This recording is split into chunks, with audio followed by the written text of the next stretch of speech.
Global warming ଯୋଉଟା ଅଛି ସେଇଟାକୁ ଆମେ ଡେସ୍କ୍ରାଇବ କରିବା କିଛି ଜରୁରୀ ନାହିଁ। ଆମେ ଡେଲି ବେସିସରେ ତାକୁ ଫେସ୍ କରୁଛେ। କାଲି ବି ଫେସ୍ କରିଥିଲେ, ଆଜି ବି ଫେସ୍ କରୁଛେ। ପୁଣି ସକାଳକୁ ଏମିତି ଭାବେ ବର୍ଷା ହଉଛି, ସକାଳୁ ଉଠିବାକୁ ଇଚ୍ଛା ହବ ନା ନାଇଁ? So actually what happened, the greenhouse effect is the heating of the surface of a planet or moon due to the presence of atmosphere containing gas that absorb and emit infrared radiation. Greenhouse gases, which include water vapor, carbon dioxide, and methane, are almost transparent to the solar radiation but strongly absorb and emit infrared radiation. Greenhouse gases trap the heat within the surface troposphere system. This mechanism fundamentally different that from the actual greenhouse, which work by isolating warm air. So actually greenhouse effect এটা কোଉଠୁ start ହେଲା ମାନେ ଆମେ ଯେତେବେଳେ ଗଛ ଏସବୁକୁ destroy କରିବା start କଲେ ତ ଗ୍ଲୋବାଲ ୱାର୍ମିଂ ଆସ୍ତେ ଆସ୍ତେ ବଢିଲା।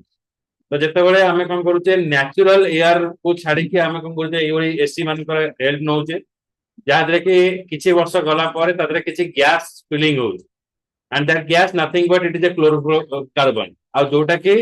ହ୍ୟୁମାନ ବଡି ବା ରେସ୍ପିରେଟରୀ ପ୍ରୋବ୍ଲେମ ପାଇଁ ଏଇଟା ବହୁତ ପ୍ରକାର ଇଫେକ୍ଟ କରେ। ତେଣୁ ଦେଖିବ ଯୋଉଟା କୁହାଯାଏ କାଶ ହବା, ଆଗରୁ କାଶ ହଉଥିଲେ କମି ଯାଉଥିଲା, ଏବେ କାଶ ହେଲା ପରେ ଗୋଟେ 2 ବୋତଲ ସିରପ ପିଇଦେଲେ ବି ସେ କମୁନାହିଁ। ନର୍ମାଲି ମୋର ବି ହେଲେ ବି ସେ ମୋର ମାସେ ରହେ, ବୁଝିହେଲା। ତାପରେ ଷ୍ଟୋନ ଚେଞ୍ଜେସ୍, ଆଦ୍ୟାସ ମହାନ୍ତି ଭଳିଆ କିଛି କହିପାରୁନି। ଓକେ ଏଇଟା ଆଣ୍ଡ ତମେ ଯେତେବେଳେ ଦେଖିବ ଦିଲ୍ଲୀରେ ଏଇ ଜିନିଷ ଦେଖିବ, ଏଇ ଜିନିଷଟା ବହୁତ ସିରିୟସନେସ ରେ ଆସୁଛି। Actually कौन हुए it is a hitting the surface of a planet or moon due to the presence of atmosphere containing the gases. The gas vapor ଆମର बेसिकली ये जो gases जो generate होची केमती आସୁଛି, जोटा कि ए गैस गुड़ाक बेसिकली रहउची मिथेन, ओके कार्बन डाइऑक्साइड ए सब रहउची। तो आमे छोट बड़ू ही पढ़ीचे जे ଆମର जो कार्बन डाइऑक्साइड अछि आमे जो कार्बन डाइऑक्साइड छाडुचे ताको कोन करूची ना ट्री ताको ऑक्सीजन करके हमको दउछु। तो से ऑक्सीजन आम नौचे ब्रिदिंग करूचे, ओके तो आम न्याचुराल जिनस पाऊे। किंतु एबे न्याचुराल ऑक्सीजन पाइबा भी मुश्किल हो गलानी। जिते वेंटिलेटर जीव सेठी भी तुम भाव तुम न्याचुराल नौ ऑक्सीजन बोली भाव कि मला बेलू दि जाए बुझे दैट इज ऑल्सो गैस मैंने ऑक्सीजन भी गोटे गैस आकार केमिकाली फॉर्म करा जो न्याचुराल ऑक्सीजन से पाइबा मुश्किल हो कारण आमे जिते टिके एक्सट्रा गछ काटिकी कौन करुचे ना घर करुचे। ओके तो बहुत जंगल ये सब तुम्हें जो भी एरिया रे रहउथिबो तो से एरिया रे भी एमती गछ कटा हेकी घर सब दिया सीडीए रे रहउथिबो सीडीए रे तो केते गछ थिला आगरो एबे गछ काटी काटिका नई सेपटे भी सीडीए सेक्टर 11 12 बोधे 100 जाए भी पळेबो 100 जाए जेतले पळेबो से 8 घर जाए पळेबो बुझे होती माने कटक टा बड़ी बड़ी बड़ी बड़ी जाके नराज सेपटे ढेंकानाल जाए लागि जाय तो सीडीए टा बढ़ी बढ़ी जाए अगर आम सीडीए कहले सीडीए सेक्टर 6 छोट छुआ जे आम सेक्टर 6 जाइला राति लास्ट आउे गले भूत कोठी माने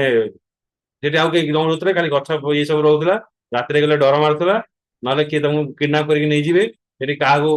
माने देखा साक्षात मिल नाला आ सब भल भल लोकंर से खटिस्थल थी राति बुझे माने जीवंता भूत मान बुझेगा। एक्चुअली कौन हो देख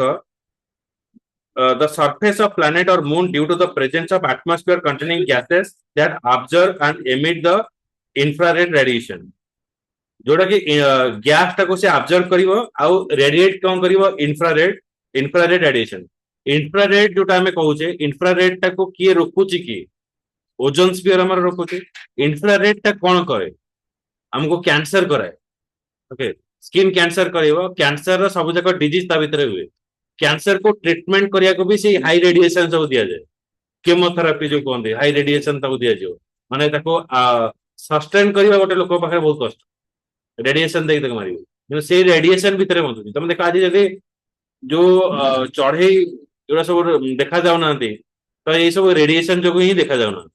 तो जिते से इंफ्रारेड रेडिएशन से करुच्ची greenhouse gases which include water vapour carbon dioxide and methane are almost transparent to the solar radiation but strongly absorb and emit the infrared radiation. तो जो भी वाटर वेपर रहा, कार्बन डाइऑक्साइड रहा, methane रहा, ये सब जिनस कौन है ना ये इंफ्रारेड गुड़ा को अब्जर्व करुचे। मिथेन गैस गाड़ी रू बाहर, कार्बन डाइऑक्साइड जोटा कि इंफ्रारेड हमको दरकार ना से जमती कि मैग्नेटिक थ्रू रे सेगुड़ा सब निज आड़ को आणुची, निज आड़ को जो आणुची से आम संस्पर्श okay.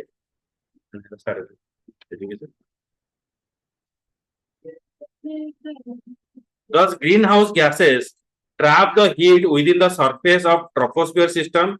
This mechanism fundamentally different from that. An actual greenhouse is worked by the isolating warm air inside the structure so that heat is not lost by the convection. The greenhouse effect was discovered by the Joseph Fourier in 1824. Has reliably experiment on the Joan Tyndall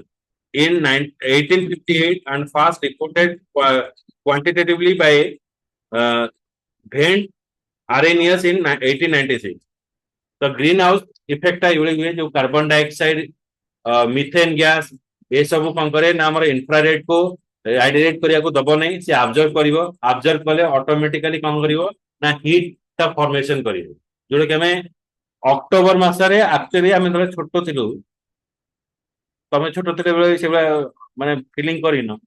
आमे तारे छोटो थिलु October मासरे हमें sweater पिंदिया start करू,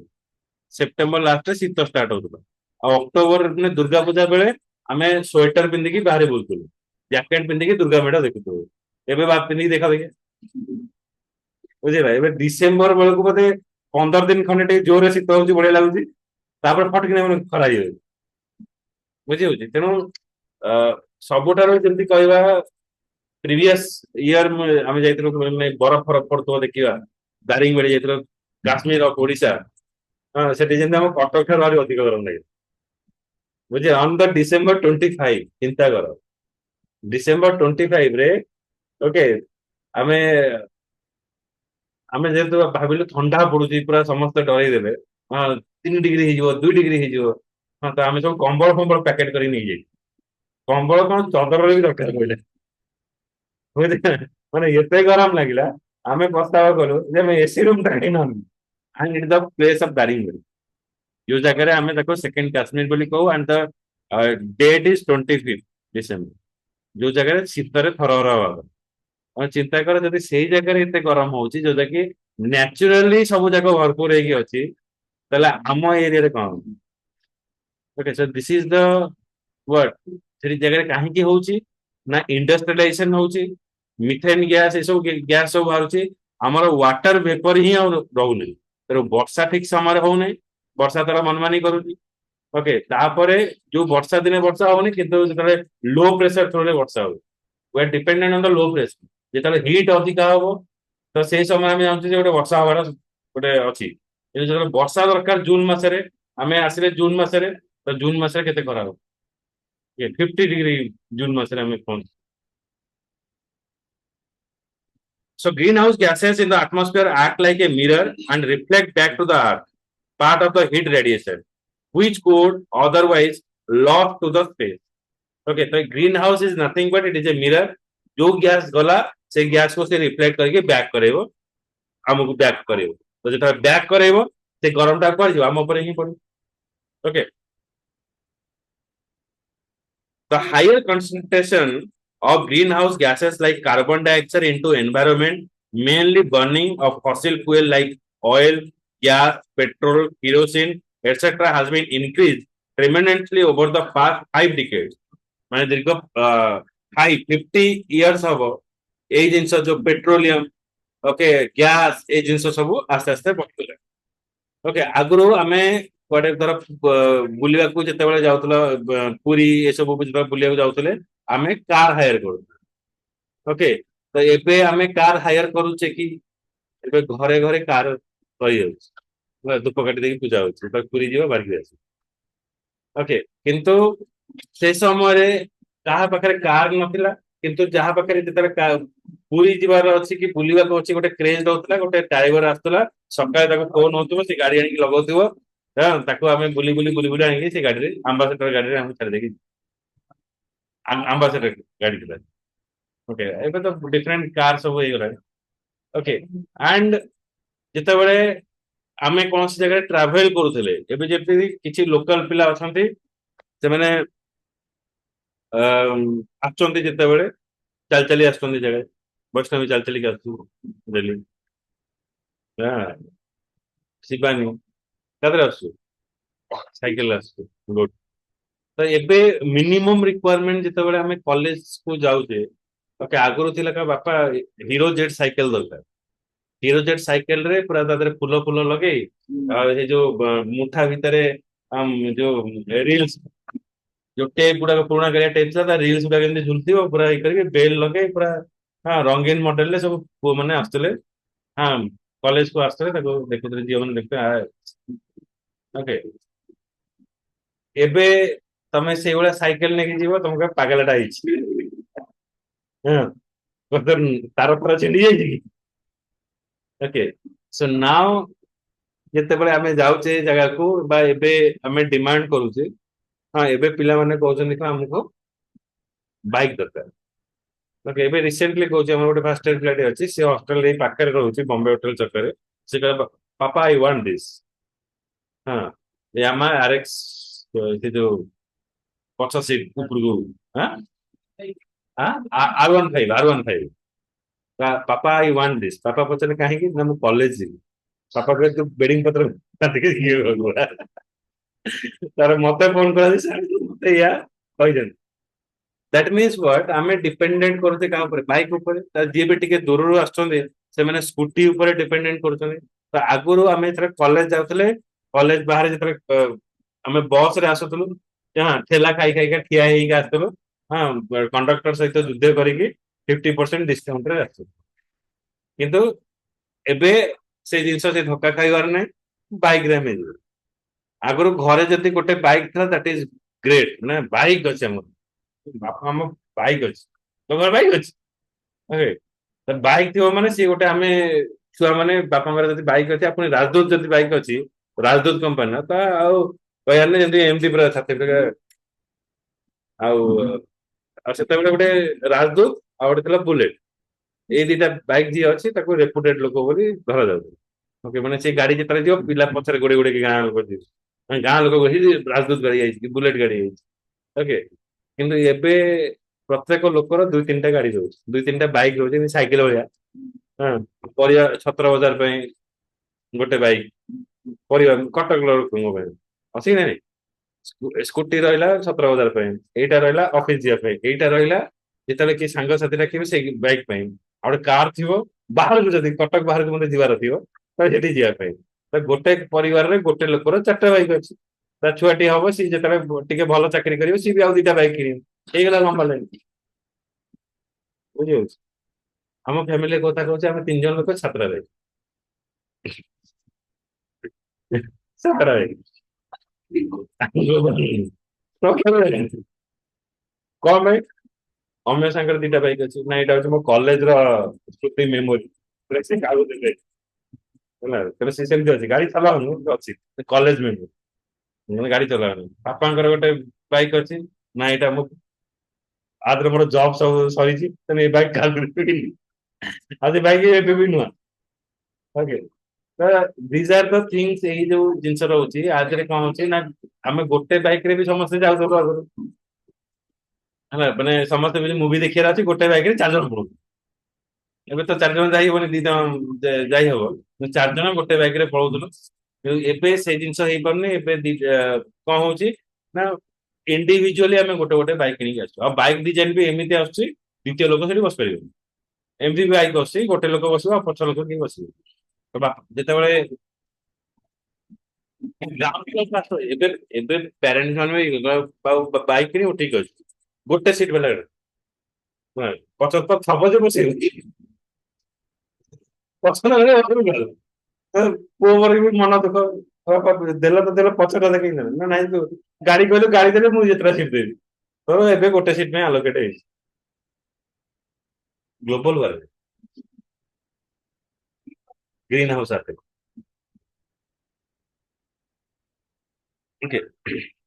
ତ basically it is happen like petrol gas ଆଗରୁ ଚୁଲିରେ ସବୁ ରୋଷେଇ ହଉଥିଲା ଏବେ ଗ୍ୟାସ ସବୁ ବ୍ୟବହାର କଲେଣି ବୁଝିହଉଛି ସବୁ କଳା ଫଳା ପଡିଯିବ, ଗ୍ଲାମର କମିଯିବ ବୋଲି ସବୁ ତାକୁ ଚୁଲି ଫୁଙ୍କିକି ତମେ ଚିନ୍ତା କର, ତମେ ଯଦି ସେଇ ସମୟରେ ବାହା ହେଇଥାନ୍ତ ତମେ କଣ କରିଥାନ୍ତ? ଆମ୍ବ ଗଛରେ ରସି ଲଗେଇ ସୁଇସାଇଡ କରିଦେଇଥାନ୍ତ, ବୁଝିଯାଉଛି? ସେ କାଠ ଫାଟ ଏମିତି ଚୁଲି ଲଗେଇ ତମେ ଫୁଙ୍କିଥାନ୍ତ, ଧୂଆଁ ବାହାରିଥାନ୍ତା, ଏମିତି ଆଖି ପଡିଥାନ୍ତା। ଓକେ, ଆଣ୍ଡ ସେଇ ଖାଦ୍ୟ ଟା ବହୁତ ଭଲ ଲାଗୁଥିଲା। ଏବେ ତମେ ଯଦି ନନ୍ଦନକାନନ ପଟେ ରୋଡ ପଟେ ଯିବ, ମାଟି ହାଣ୍ଡି ମାଂସ, ହଁ, ଚୁଲି ଲଗା ଚିକେନ, ହଁ, ଏଇଭଳିଆ ସବୁ ଆମେ ଖୋଜୁ, କିନ୍ତୁ ଚୁଲି ଲଗା ଚିକେନ ଖାଇବୁ, ମାଟି ହାଣ୍ଡି ମାଂସ ଖାଇବୁ, ହଁ, ପତ୍ର ପୋଡା, ମାନେ ପୁରୁଣା ଖାଇବାକୁ ଆମେ ଫେରି ଯାଉଛୁ ହେଲା। ମାନେ ଚିକେନ ସବୁ ଡିସେସ୍ ସବୁ ସରିଗଲା ପରେ ଭଲ ପତ୍ର ପୋଡା ହେଲା, ଏ ଯୋଉ ଚୁଲି ପୋଡା, ମାଟି ହାଣ୍ଡି, ହଁ, ଏଇ ବାଉଁଶ ବାଉଁଶ ବମ୍ବୁ ମଟନ ଖାଇଛୁ? ଖାଇନୁ? ଜଙ୍ଗଲ ବି ଯାଇନି? ଜଙ୍ଗଲ ବି ଯାଇଛ? ଆଇ, ତ ଦୁନିଆରେ ସଂସାରରେ ସବୁ ହେଇଯାଇଛି,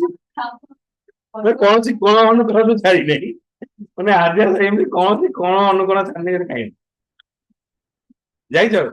କିଛି ଗୋଟିଏ ଯାଇଛି, ଘରେ କହିବୁ ଯିବ। ଜଙ୍ଗଲ ଭିଉ ନନ୍ଦନକାନନ ରୋଡରେ ଦେଖିଛୁ ତ, ଗୋଟେ ଡୁପ୍ଲିକେଟ ଅଛି, ଗୋଟେ ଅରିଜିନାଲ। ଡୁପ୍ଲିକେଟ ଟା ନନ୍ଦନକାନନ କୁ ଗଲାବେଳକୁ ସେ ଯୋଉ ପାହାଡ ଉପରେ ଥିବ, ଆଉ ଗୋଟେ ଅରିଜିନାଲ ଅଛି ଭିତରକୁ ଥିବ। ସେଠି ବାମ୍ବୋ ମଟନ ମିଳିବ, ହଁ, ସବୁ ଇଏ କରିକି ବସି ଖାଇବୁ। ବାମ୍ବୋ ମଟନ, ବାମ୍ବୋ ବିରିୟାନୀ,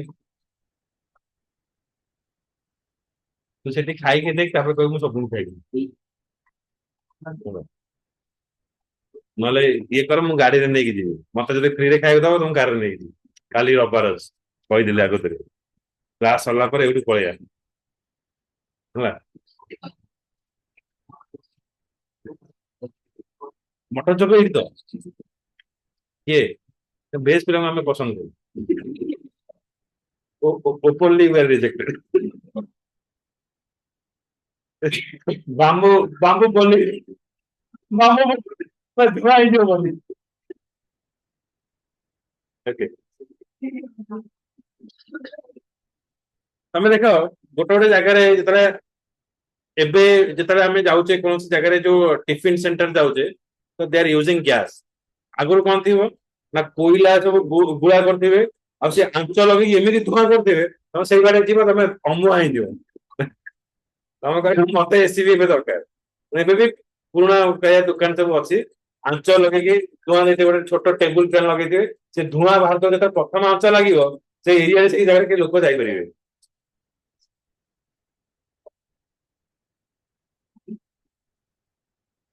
ହଁ, ଏବେ ଆଉ ତାପରେ ତମେ ଦେଖିବ ଏବେ ଯୋଉ କଣ ଯୋଉ ଷ୍ଟିକ୍ ଚିକେନ ଏମିତି ବିଞ୍ଚଣା ବୁଲୁଥିବେ, ହଁ, ତମେ ଠିଆ ହେଇଯାଅ ଧୂଆଁ ଢାଳୁଥିବ, ଚିକେନ ଖାଇବ ବୋଲେ ଧୂଆଁ ଖାଇବ। ଓକେ, ସେଇ ଯୋଉ ଷ୍ଟିକ୍ ରେ ସେଇ ଯୋଉ କୋଇଲା ଗୁଣ୍ଡରେ ସେକି ସେକି ସେକି ସେକି ତମକୁ ଦବ ଖାଇବ। ଓକେ, ତ ଏଇ ଯୋଉ ଗ୍ୟାସେସ୍ ଗୁଡାକ ଆକ୍ଚୁଆଲି ଫର୍ମେସନ ହଉଛି, ତମେ ଦେଖ ତାକୁ ଆମେ ଡାଇରେକ୍ଟଲି ଇନଟେକ୍ କରୁ। ଏଇ ଗ୍ୟାସେସ୍ ଯୋଉଗୁଡାକ ରହୁଛି, ଏ ଗ୍ୟାସେସ୍ ଅଟୋମେଟିକାଲି ଆମକୁ ମିରର ହିସାବରେ ଆମ ପାଖକୁ ହିଁ ଆସୁଛି। ସେଥିପାଇଁ ୱାର୍ମିଂ ଟା ଆମ ପାଖକୁ ବେଶୀ ଆସୁଛି। ତମେ ଦେଖ ଏବେ ଗରମ ଟା କାହିଁକି ହଉଛି ଅକ୍ଟୋବରରେ, ଚିନ୍ତା କର। ଆଉ ନଭେମ୍ବରରେ କାହିଁକି ବି ଗରମ? ତମେ ଯେତେବେଳେ ବାଲିଯାତ୍ରା ବୁଲିବାକୁ ଯାଉଛ ଗରମ ହଉଛି,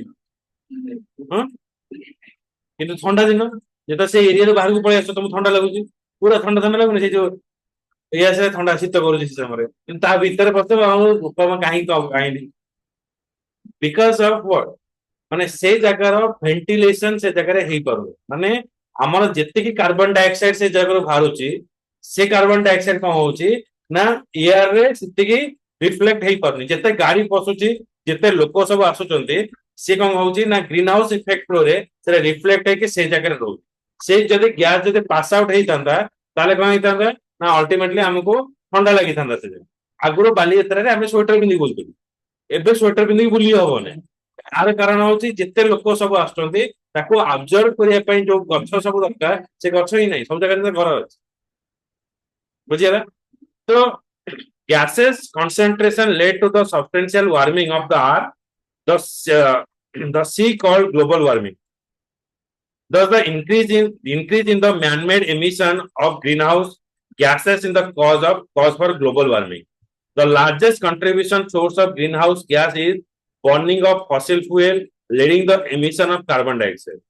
तो ଏବେ ହିଁ ଆମେ ଟିକେ ସଜାଗ ଗଲୁ, ଏଇ ଯୋଉ କୋଇଲା ଗ୍ୟାସ ବା କୋଇଲା ଯୋଉ ଚୁଲି ଲଗାଉଥିଲେ ତାକୁ ବନ୍ଦ କରାଗଲା। ଗ୍ୟାସ ୟୁଜ କରିବା ପାଇଁ କୁହାଗଲା। ତାପରେ ଇଲେକ୍ଟ୍ରିକ ଚୁଲା ଆମେ ବ୍ୟବହାର କରୁଛେ, सोलार पैनल यूज करुचे, इलेक्ट्रिक ई बाइक को यूज करने पे मैंडेट करा जाउची। तेणु जो पेट्रोल बाइक डीजेल बाइक ର लंजिविटी को कमी देले, कारण आगरो गाड़ीटा से चलला माने से 15 इयर्स पर्यंत रहउनथिला। आमे लाइफ टाइम गोटे कार किनले माने ताको कलर फलर करके एक पर्यंत भी लोक एम्बासेडर गाड़ी रखिछन, माने पुओ भले ताको सजै करछन, ताको री रजिस्ट्रेशन करूछन। किंतु से गाड़ी जो एबे जदि यूज करा जिवो तो से गाड़ी केते carbon dioxide carbon monoxide formation करूथियो। तबे देखो आगरो छोट यामा आरएक्स 100 देखिछो, छोटे गाड़ी एंदी हां चोर चोर माने बेसी व्यवहार करते हैं, गले साइन ना पड़े आउ ताको के अटके परिबे। हां साउंड जोरे हो 100 सीसी इंजन, 100 सीसी इंजन माने ताठो पल्सर होची 150, बुलेट होची 350, कि जो 100 सीसी इंजन किंतु तादरे चोर एमिति चोरी करी पळेयो ताको कोनोसी गाड़ी रोकी परिबो। बिकॉज ऑफ सेटा होची 2 स्ट्रोक इंजन आ ए इंजन होची 4 स्ट्रोक। 2 स्ट्रोक इंजन रो पावर जनरेशन बहुत अधिक था, तेणु से गाड़ीटा चोरी सुना चेन लुटिवा ए सब रे व्यवहार करा जाए, किडनैप करिवा बुझा तनु हां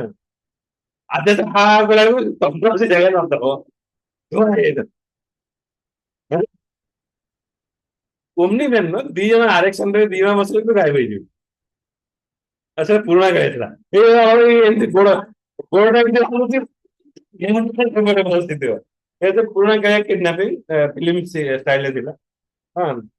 तेणु एबे जो आरएक्स 100 लुटिंग टा बेसी रहउतरा, तेणु ताको बैन करागला, 2 स्ट्रोक इंजन यूज करागला। ओके तो एबे आस्ते आस्ते गाड़ी रा लंजिविटी जेतले 15 इयर्स करागला दरकार पड़िबो भी एमिति तमे गाड़ी गोटे कार किनिथिबो लोन सुझिथिबो car lifetime पइदो।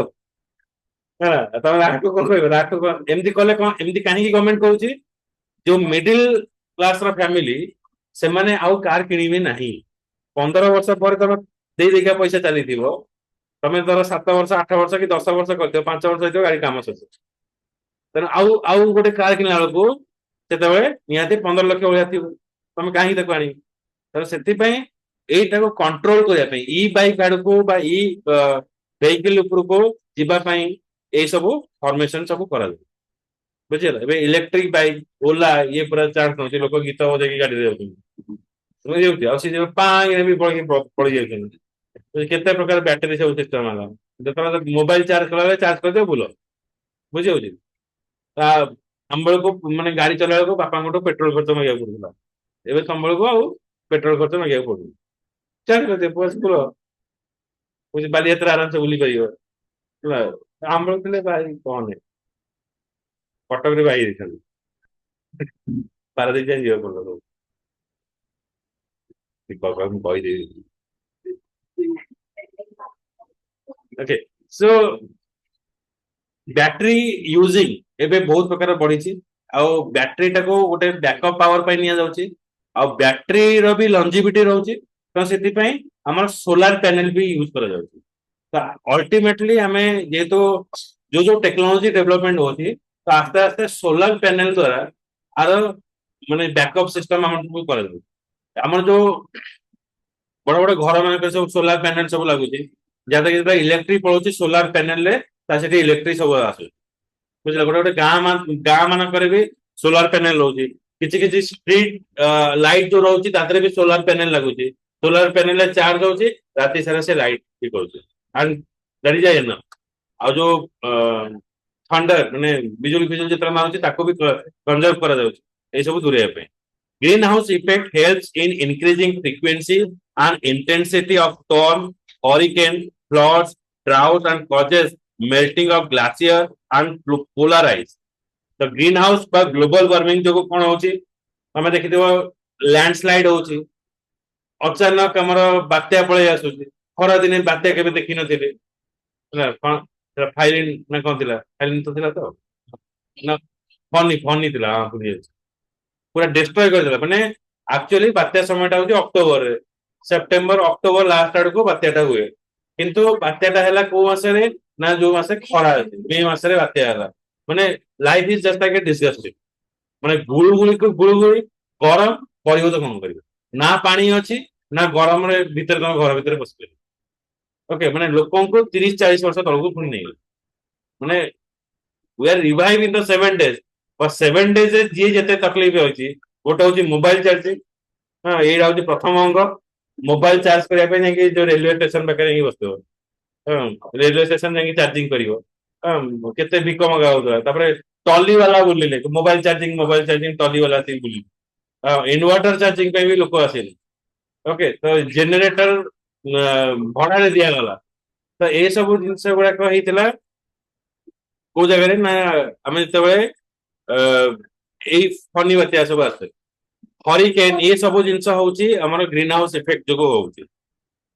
because of thermal expansion of water and melting of continental glacier, sea level would rise and rising temperature could lead to the changes of regional wind system which could influence the global rainfall distribution and lead to redistribution of frequent of floods, droughts and forest fires. ଏବେ ଖରା ଦିନ ଭିତରେ ତମେ ଦେଖିବ ସବୁ ଜାଗାରେ ଜଙ୍ଗଲରେ ନିଆଁ ଲାଗିଯାଉଛି ଥର୍ମାଲ ଏକ୍ସପେନ୍ସନ ଅର୍ଥ ହଉଛି ତମେ ଯେତେବେଳେ ପାଣିକୁ ଗରମ କରିବ ଓକେ ମାନେ ବରଫ ଟା ଯେତେବେଳେ ତରଳିବ ସେ କଣ ହୁଏ ଉପରକୁ ଉଠେ କି ନାହିଁ ଥର୍ମାଲ ଟା ଏକ୍ସପାଣ୍ଡ କରିବ ବୁଝି ହଉଛି ତମେ ଚିନ୍ତା କର ଯେତେବେଳେ ମାଛ ଟା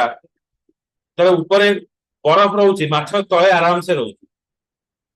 ହେଲା ତଳେ କଣ ହଉଛି ନା ପାଣି ଇଏ ଥର୍ମାଲ ଏକ୍ସପାନସନ ଯୋଗୁ ପାଣି ଭିତରେ ଆରାମସେ ଇଏ ରହୁଛି ଉପରେ ଆମେ ଦେଖୁଛେ ପାଣି ଯୋଉ ରିଭର ଉପରେ ବରଫ ହେଇଯାଇଛି ଏ ଯୋଉ ଏଣ୍ଟରଟେନମେଣ୍ଟ ମୁଭିରେ ଯୋଉ କୁକୁରଟା ତଳେ ପହଁରୁଥିବ ଉପରେ ବରଫ ଥିବ ହଁ ସେ ବାଡେଇ ବାଡେଇ ତାକୁ କୁକୁରଟାକୁ ବାହାର କରିବ ଓକେ ତ ଥର୍ମାଲ ଏକ୍ସପେନସନ ରେ କଣ ହୁଏ ନା ୱାଟର ଲେଭେଲ ଟା ଅଟୋମେଟିକ ଏକ୍ସପାନସନ ହେଇଯାଏ ଉପରକୁ ଆସେ ଯେତେବେଳେ ଉପରକୁ ଆସିବ ଅଲ୍ଟିମେଟଲି ସେ କଣ କରିବ କୂଳର ତାର ଯେତିକି ଥିବ ବାଉଣ୍ଡରୀ ସେ ଉପରକୁ ଆସିବ ତାପରେ ସେ କଣ କରିବ ଯେତିକି ଏୟାର ରହିଥିବ ମାନେ ପାଣିର ଅଧ ଗ୍ଲାସ ପାଣିରେ ଆମେ ହାଫ ୱାଟର ରହିଲା ଆଉ ହାଫ କଣ ତମର ରହିଲା ଏୟାର ରହିଲା ଯେତେବେଳେ ଆମେ ଏକ୍ସପାଣ୍ଡ କରିବ ଫୁଟେଇବା ଉପରକୁ ଉଠିଲା ପରେ ତାର ଯୋଉ ଗ୍ୟାସ ଟା କଣ କରିବ ବାହାରକୁ ଆସିବ ଯେତେବେଳେ ବାହାରକୁ ଆସିବ ଅଲ୍ଟିମେଟଲି ସେ ଗ୍ୟାସ ଟା କଣ କରିବ ଷ୍ଟର୍ମ ହେଇକି ତମ ପାଖକୁ ଆସିବ ପବନ ଦେଲା ଷ୍ଟର୍ମ ହେଇକି ଉପରକୁ ଆସିବ ମତେ ବୁଝିଲା ତ ଏଇଥିପାଇଁ ହିଁ ଆମର କଣ ହଉଛି ନା ଆମର ଯୋଉ ସାଇକ୍ଲୋନ ସୁନାମି ଏଇ ସବୁ ଗ୍ରୀନ ହାଉସ ଇଫେକ୍ଟ ଯୋଗୁ ହଉଛି climate change would create the favorable condition for growth of insect population. The would likely to have a negative effect on agricultural and human health and result in the spread of malaria and other tropical diseases. Water supply would become disturbed in the some region, particularly in the region of vulnerable arid areas. ତ ଆଗରୁ ଗରମ ଦିନର temperature highest ରହୁଥିଲା 35 degree 35 degree ଗରମ 35 degree ହେଲା ମାନେ ଗରମ school ଫୁଲ ଛୁଟି ସେତେବେଳେ ଏବେ 50 ଯାଇ ବି ଆମେ ଆଉ ଟିକେ ବଢୁ 48 ଯାଇ ଗଭର୍ଣ୍ଣମେଣ୍ଟ ସମ୍ଭାଳିଲେ ହେଲା ଆଉ କିଛି ଦିନ ଗଲେ 60 ଯାଇ ସମ୍ଭାଳିବ ଆଉ ଏସି ଗୁଡାକ ଦେଖ ସେତେବେଳେ ଯଦି 35 ଥିଲା ଏସି ଗୁଡାକ କାପାସିଟି କେତେ ଥିବ କେତେ ଟେମ୍ପରେଚର ଯାଇଥିବ ଏବେ ଏଇ ଏସି ଆସୁଛି 50 ଡିଗ୍ରୀ ପର୍ଯ୍ୟନ୍ତ ଯିବ 50 ଡିଗ୍ରୀ ପରେ ଆଉ ଟେମ୍ପରେଚର ହେଲେ ଏସିର କୌଣସି କାମ ନର୍ମାଲ ଫ୍ୟାନ ସଦୃଶ କାମ କରିବ ତ ରାଜସ୍ଥାନ ଦିଲ୍ଲୀ ଦେଖ ସେତେବେଳେ ଏସି କାମ କରିବ କି ଏସି ଟେକ୍ନୋଲୋଜି ଏତେ ଡେଭଲପ ହେଇନି ତେଣୁ ଆସ୍ତେ ଆସ୍ତେ ଯେତେବେଳେ ଗ୍ଲୋବାଲ ୱାର୍ମିଂ ହଉଛି ସେଇ ହିସାବରେ ଏ ଟେକ୍ନୋଲୋଜି ବି ସବୁ ବଢୁଛି 50 ଡିଗ୍ରୀ ହେଲେ ସେ ତମକୁ ରୁମ ଟେମ୍ପରେଚର 25 ଯାଏଁ ଦେଇପାରିବ ରୁମ ଟେମ୍ପରେଚର ଦେଇପାରିବ 25 ଯଦି 50 ଡିଗ୍ରୀ ଯେତେବେଳେ 56 ଡିଗ୍ରୀ ହବ ତାହେଲେ କୋଉଠି ରୁମ ଟେମ୍ପରେଚର ରହିବ ତ ଏସି ଲଗେଇକି ବି ଗରମ ହଉଛି is just because of this one କାହିଁକି ନା ଆମର ଯୋଉ ଏସି ପାୱାର ଆମେ ଯେତେ ଯୋଉ ଜେନେରେସନ ଆମେ ଏସି କିଣିଥିବା ନର୍ମାଲି ଏସି ଖରାପ ନ ହବା ଯାଏ ଆମେ ଏସି ଚେଞ୍ଜ କରୁନେ ଆମେ ଯୋଉ ଟାଇମରେ ବା 3-4 ବର୍ଷ ପୂର୍ବେ ଏସି କିଣିଲେ ସେ ସମୟରେ ଟେମ୍ପରେଚର ଥିବ 46 ଡିଗ୍ରୀରେ ତମକୁ ନର୍ମାଲ ଟେମ୍ପରେଚର ରୁମ ଟେମ୍ପରେଚର 24 ଆଣିବ ଆଉ ଯଦି 46 ଏବଭ ଯିବ ସେ କଦାପି ଆଣିବନି ନର୍ମାଲ ଥଣ୍ଡା ହିଁ ତମକୁ କରିବ ବୁଝିଲା ତେଣୁ ତମେ 2 ଟନ୍ ଲଗାଅ 3 ଟନ୍ ଲଗାଅ 4 ଟନ୍ ଲଗେଇଲେ ବି କିଛି ନାହିଁ କିଛି ଟନ୍ ର କାମ ଟେମ୍ପରେଚର ଏସି ହିଁ ଇନବିଲ୍ଡ ହିଁ ସେୟା ତେଣୁ ଗ୍ଲୋବାଲ ୱାର୍ମିଂ ରହିଲେ ଆସ୍ତେ ଆସ୍ତେ ଏସି ଟା ହିଁ କାମ କରିବନି ବୁଝିହଉଛି ହ୍ୟୁମାନ ହେଲ୍ଥ ବି ଡିଟୋରେଟ୍ ହବ ଏବେ ଯେତେବେଳେ ଗରମ ହଉଛି ଚିଡଚିଡା ଲାଗୁଛି, ଆମକୁ ଇରିଟେଟ ଲାଗୁଛି, ଏ ଗରମ ହଉଛି ବସି ହବନି। ଓକେ, ଥଣ୍ଡା ଦିନେ ଟିକେ ଭଲ ଲାଗୁଛି, କିନ୍ତୁ ଖୁବ କମ ସମୟ ପାଇଁ ଆମେ ଥଣ୍ଡା କୋଲ୍ଡ ଟାକୁ ଆମେ ଏନ୍ଜୟ କରୁ। That is 30 days only. ଆମେ ଯଦି କାଉଣ୍ଟ କରିବା 30 ଦିନ ଆମେ ସ୍ୱେଟର ପିନ୍ଧୁ। ସ୍ୱେଟର ପିନ୍ଧା ବି ଆସ୍ତେ ଆସ୍ତେ କମିଗଲାଣି, ବୁଝିଲେ। ଆଗରୁ ଜ୍ୟାକେଟ ମାନେ ଏତେ ଏତେ ମୋଟା ସବୁ ଜ୍ୟାକେଟ ପିନ୍ଧା ହଉଥିଲା, ମୁଣ୍ଡରେ ଗୋଟେ ଲଗା ହଉଥିଲା, ମଙ୍କି କ୍ୟାପ ପିନ୍ଧା ହଉଥିଲା, ପୁରା ଥରି ଥରି ଟିକେ ଯାଉଥିଲେ। 8ଟା ବେଳେ ଶୀତ ବେଳେ ପୁରା ସୁନସାନ, ଶୀତ ହଉଛି, ବରଫ ହେଇଯାଏ ତ ହେଲା, ଏତେ ବରଫ ଶୀତ ଦିନରେ ମ୍ୟାଚ ପିନ୍ଧନ୍ତି। ଥଣ୍ଡା ଦିନେ ବି ବସିକି ଲୋକ କୋଲ୍ଡ ଡ୍ରିଙ୍କ ଖାଆନ୍ତି। ମାନେ ଆଠୁ ମାନେ ଥଣ୍ଡା ଦିନ ଯେତେବେଳେ ଆସେ ଖାଲି ଚା ଦୋକାନ ରହିଥାଏ, ଆଉ କୋଲ୍ଡ ଡ୍ରିଙ୍କସ ତ ନାମ ନିଶାନ ନଥାଏ, କିନ୍ତୁ ଆମେ ଥଣ୍ଡା ଦିନେ ବି କୋଲ୍ଡ ଡ୍ରିଙ୍କସ ପିଉ। ଓକେ, ଆଉ ଥଣ୍ଡାରେ ପିକନିକ ଯିବା ପାଇଁ ଭାବୁଛେ କିନ୍ତୁ ଥଣ୍ଡା ହିଁ ଆସୁନି, ଗରମରେ ଯା ଗରମ।